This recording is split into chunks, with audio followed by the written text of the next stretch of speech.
बिस्मिल्लाहिर्रहमानिर्रहीम। नाज़रीन, मैं हूं जावेद बलोच और उम्मीद है आप लोग खैरियत से होंगे। आज तहरीक इंसाफ के लिए बड़ा दिन करार दिया जा रहा है। तहरीक इंसाफ को इस्लामाबाद हाई कोर्ट की तरफ से बड़ा रिलीफ मिला है और जो मरकज़ी केस था साइफर साजिश केस, जो ऑफिशियल सीक्रेट एक्ट के तहत जो है वो चलाया जा रहा था, जिसमें तहरीक इंसाफ के बानी चेयरमैन साबिक़ वज़ीर ख़ारजा शाह महमूद कुरैशी को सज़ा सुनाई गई थी और उस अडेला जेल में अपनी सज़ाएँ भुगत भी रहे थे। लेकिन आज उनकी बरियत की अपीलें मंजूर हुई और इस्लामाबाद हाई कोर्ट ने उनको बरी जो है इस केस में करार दे दिया। मुख्तलिफ़ टेक्निकल वजूहात थी जिस पर अदालत ने रिमार्क्स भी दिए और मुख्तलिफ़ चीज़ें जो है वो पूछी गई, लेकिन बाद में पहले फ़ैसला महफूज किया गया और फिर बाद में ये फ़ैसला सुना दिया गया। इसलिए आज तहरीक इंसाफ जो है वो खुश है, मुतमईन है इस केस में, ताकि उन्हें एक रिलीफ मिला है और अदालत जो है अदालती रिलीफ जो है वो तहरीक इंसाफ को अब मिलना शुरू हो गए हैं। एक और बड़ा अहम केस के जो सुन्नी इत्तेहाद कौंसिल की स्पेशल सीट का मामला था, आज सुप्रीम कोर्ट में उसकी हेयरिंग हुई और उस पर भी मुख्तलिफ़ किस्म के सवाल उठाए गए, रिमार्क्स दिए गए कि ये कैसे महरूम किया गया सीटों स्पेशल सीट से तहरीक इंसाफ को, कि उनका हक था लेकिन उन्हें महरूम कर दिया गया। गो के ये समाअत कल तक मुलतवी हो गई है, इस पर भी बात करेंगे। और फिर हम बात करने जा रहे हैं कि तहरीक इंसाफ के बानी चेयरमैन के ख़िलाफ़ जो ट्विटर केस है उसका बड़ा अहम किरदार है। आजकल जो है वो कल उमर अयूब को, रऊफ़ हसन साहब को और गौहर अली खान साहब को FIA ने तलब भी किया हुआ है, नोटिस भी जारी हुए हैं, इस पर भी बात करेंगे। हमारे साथ आज हमारे पैनल में मौजूद होंगे सेनेटर हुमायूं महमद साहब, तहरीक इंसाफ से उनका तल्लुक़ है। डॉक्टर साहब बहुत शुक्रिया वक्त देने का। सेनेटर नासिर भट्ट साहब, आपका तल्लुक़ मुस्लिम लीग नून से है, भट्ट साहब आपका बहुत शुक्रिया। आबिद ज़ुबैरी साहब होंगे, साबिक़ सदर सुप्रीम कोर्ट बार, आबिद साहब आपका शुक्रिया वक्त देने का। आबिद साहब मैं आपकी तरफ आऊँगा। सर पहले मुझे थोड़ा सा साइफर साजिश केस से मुतल्लिक थोड़ा सा बताइएगा कौम को कि इस क्या टेक्निकल वजूहात थी कि तहरीक इंसाफ को आज बड़ा रिलीफ मिला और इस्लामाबाद हाई कोर्ट ने बरियत की जो अपीलें थी मंजूर कर ली। सर बिस्मिल्लाहिर्रहमानिर्रहीम। देखिए, ये जो साइफर केस था, हम लोग शुरू से कह रहे थे कि इसमें बिल्कुल जान नहीं है, कोई इशू नहीं। देखें, उनको प्रोसिक्यूशन के ऊपर बर्डन था, उन जिम्मेदारी थी कि वो अदालत में साबित करते कि जी ये साइफर का जो केस था जो उन्होंने लहराया या वो गुम गया या जो भी उस पर इल्ज़ाम उनका लगाया, वो उन्होंने इसके उन्होंने जुर्म किया, ऑफिशियल सीक्रेट्स एक्ट की वायलेशन की। और ये हमें उस वक्त जबकि बाद में आपने देखा इस केस के बनने के बाद अमेंडमेंट भी की गई ऑफिशियल सीक्रेट्स एक्ट में, उसको और सख्त कर दिया गया। 1923 का ये कानून है अंग्रेजों के ज़माने का। तो उस वक्त हम लोग लीगली बात कर रहे थे कि इसमें कोई जान नहीं है, क्योंकि एक साइफर है, पहले तो उसको डिसाइड करें कि ये ऑफिशियल सीक्रेट डॉक्यूमेंट है या नहीं है, नंबर 1। दूसरी बात है कि क्या उसने प्राइम मिनिस्टर ने कहीं उसको दिखाया। तीसरी बात कि जब वो बात हुई कैबिनेट ने भी उसको अप्रूव किया, कहाँ किसने देखा, मैंने आपने किसी ने नहीं देखा और कौम ने भी नहीं देखा, या किसी कहाँ ये डिस्क्लोज हुआ। चौथी बात कि ये जब उन्होंने इल्ज़ाम लगाया इमरान खान साहब ने कि जी ये कॉन्स्पिरेसी थी, हमें बॉन्ड किया गया थ्रू आवर एम्बेसडर जो US में एम्बेसडर थे, तो ये एक नेशनल सिक्योरिटी काउंसिल की मीटिंग हुई हमारे यहाँ, जिसमें हमारे सारे अफवाज के सरबराहान और मुख्तलिफ लोग बैठे उसके अंदर, और उन्होंने उस साइफर के बेसिस पे अमरीका को एक डिमार्श दिया। डिमार्श कहते हैं उस चीज़ को कि आप एक प्रोटेस्ट करते हैं कि ये जो आपने जो ये बात आपके एक डिप्लोमेट डोनाल्ड लू ने की, ये सिफारती लिहाज से बिल्कुल सही बात नहीं थी, आपने डिमार्श दिया। एक डिमार्श आप डॉक्यूमेंट दे रहे हैं और फिर आप कह रहे हैं वो ऑफिशियल सीक्रेट्स एक्ट की वायलेशन हुई। आपको याद होगा उस जमाने में फॉरेन ऑफिस ने या उस जमाने में चीफ जस्टिस ऑफ पाकिस्तान वगैरह को उसकी बंद कॉपियां भी भेजी गई थी, वो किसी ने डिस्क्लोज नहीं की। तो ये बड़ा बर्डन था। आबिद साहब मुझे थोड़ा सा समझाइएगा सर, आबिद साहब थोड़ा सा मुझे समझाइएगा, मुझे थोड़ा समझाइएगा सर कि सर वो जो ख़त लहराया गया था जलसे में परेड ग्राउंड के, आपको याद है वो सर ख़त क्या था? तहरीक इंसाफ के बानी चेयरमैन उस वक्त के साबिक़ वज़ीर आज़म ने क्या कहा था कि ये क्या चीज़ है? नंबर 1। नंबर 2 सर, जो सर आपने बात की कौमी जो है वो नेशनल सिक्योरिटी काउंसिल की मीटिंग में डिमार्श की, तो उस कमेटी के जो मिनट्स हैं सर, उसमें कहाँ लिखा हुआ है कि ये अमरीकी साजिश थी या साजिश पे जो है डिमार्श किया गया? सर नहीं, डिमार्श जो दिया जाता है वो प्रोटेस्ट की जाती है। तो प्रोटेस्ट किस लिए गई थी कि आपके डोनाल्ड लू ने क्या बात की उससे, हमारे एम्बेसडर से? ये तो कोई बात ना हुई ना। देखिए पॉइंट इज दैट डिमार्श ये दिया कि जो आपने खत लिया वो आपने सिफारती जो एक मलूज़ात होते हैं उसके खिलाफ आपने एक बात की और जो आपकी बात नहीं करनी चाहिए थी। डिमार्श का मतलब होता है ये प्रोटेस्ट करते हैं फॉरेन किसी गवर्नमेंट को कि जो आपकी बात हुई है ये गलत हुई है, ये सिफारती जो ताल्लुकात होते हैं उनके बरक्स हुई है। लेकिन लहरा देना, उससे देना, ये साबित आपको ये करना है कि ऑफिशियल सीक्रेट्स एक्ट की वायलेशन हुई है। और दूसरी चौथी बात जो सबसे मैं समझता हूँ इस केस में सबसे कमजोरी की बात है, जो आई एम श्योर जब फैसला आएगा देखेंगे, वो आजम खान का स्टेटमेंट है जो उनके प्रिंसिपल सेक्रेटरी थे।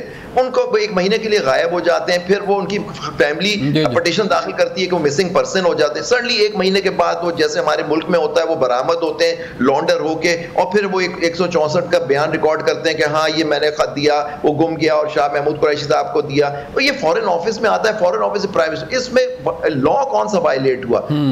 वो जो जिस तरह से उजलत में फैसला हुआ आप देखें, जैसे तोशा खाना का अगस्त में हुआ, इसका जनवरी में फैसला हुआ, उस वक्त जो मलूज़ात थे सारे जो लीगल रिक्वायरमेंट्स होती हैं एक ट्रायल के, फेयर ट्रायल के, आर्टिकल 10A हमारा आइन का पाकिस्तान का हर शहरी को एक देता है हक कि उसका ट्रायल जो अगर होगा तो वो फेयर होगा, फ्री होगा, ये सारा, ये इसकी वायलेशन नहीं होनी चाहिए। उस वक्त भी लोगों ने कहा कि जिस तरह से ट्रायल जल्दी में उजलत में किया गया, 8 फरवरी का इलेक्शन आ रहा है, इनको सजाएं देनी है, इनको इलेक्शन से बाहर करना है मुख्तलिफ केसों में, ये सारे उसकी कड़ी की एक होती। उस वक्त भी कहा गया कि ये केस बिल्कुल कमजोर केस है, गिर जाएगी। तोशा खाना, ये जबकि ये उन तीनों केसों में सबसे समझा जाता था कि सबसे, जबकि मैं कहता था हमेशा से, आप मेरे पुराने इंटरव्यूज देख लीजिए कि ये सबसे कमजोर केस है।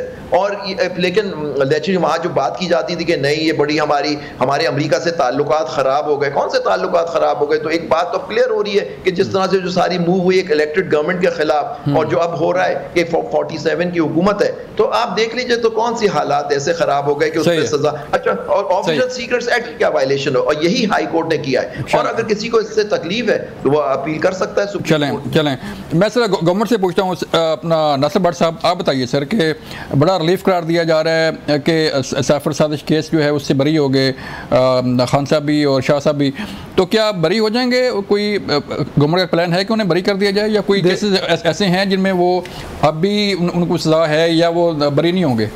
बिस्मिल्लाहिर्रहमानिर्रहीम। मैं ज़ुबैरी साहब की बातें सुन रहा हूँ। ये आप बताएं, ये सियासी बयानिया किसने शुरू किया? इमरान खान ने लड़ाना शुरू कर दिया ना, खुद ही किया कि मेरे खिलाफ साजिश हो गई, ये हो गया।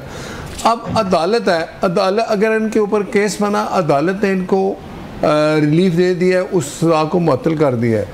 ये अदालत का काम है। अदालत, एक अदालत ने सज़ा दी, दूसरी अदालत अगर उसको मुअत्तल कर रही है, वो समझती है कि इसमें कुछ चीज़ें प्रूफ सही नहीं मिले। लेकिन ये स्टार्टिंग तो इमरान खान ने की ना कि ये मेरे खिलाफ साजिश होगी, मुझे अमेरिका ने हटाया, तो फिर डोनाल्ड लू से जाके मिलते भी रहे हैं। बात करें आज जो इमरान खान ने एक ट्वीट किया हुआ है, 6-7 दिन से एक बात चल रही है, आप मुझे बताएं कि उस ट्वीट को अभी उन्होंने पिन कर दिया है कि हाँ मैंने किया, मैं ही हूँ।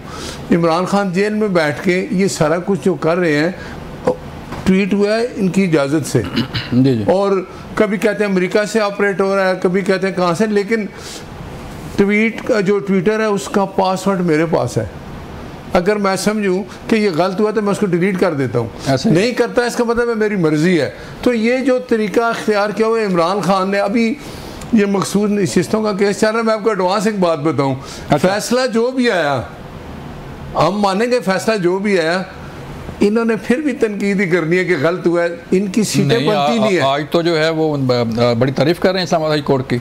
नहीं, मेरी बात सुने ना, चीफ जस्टिस साहब के खिलाफ इन्होंने एतराज कर दिया कि इनको बैठना ही नहीं चाहिए, ठीक है। और दूसरा बात यह है कि सुन्नी इत्तेहाद ने लिख के दे दिया कि हमें मखसूस नशिस्तें नहीं चाहिए। अब आज़ाद सारे मिल के एक जमात बना लें, फिर उसका ये होता है कि इलेक्शन कमीशन में आप नाम देते हैं मखसूस सीटों का, जी हमें इतनी सीटें चाहिए, वो भी इन्होंने कुछ नहीं किया।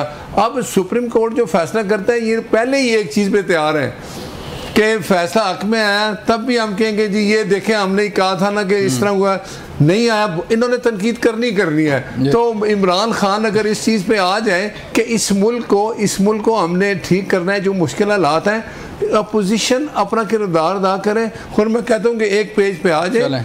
अभी तो फिर हमने फिर हुकूमत ने आप तैयार हैं मुज़ाकरात के लिए? मुज़ाकरात के लिए, लेकिन इन्होंने नहीं करने, इन्होंने यही काम है। डॉक्टर साहब, डॉक्टर मायूं साहब, सर आप बताएं सर, बड़ा खुशाइंद करार दिया जा रहा है तहरीक इंसाफ की तरफ से कि बड़ा रिलीफ मिला है तहरीक इंसाफ को। आगे भी तवक्को है आपको कि जैसे सुप्रीम कोर्ट में केस चल रहा है, बाकी केसेस में भी आपको ऐसी रिलीफ मिलेगा?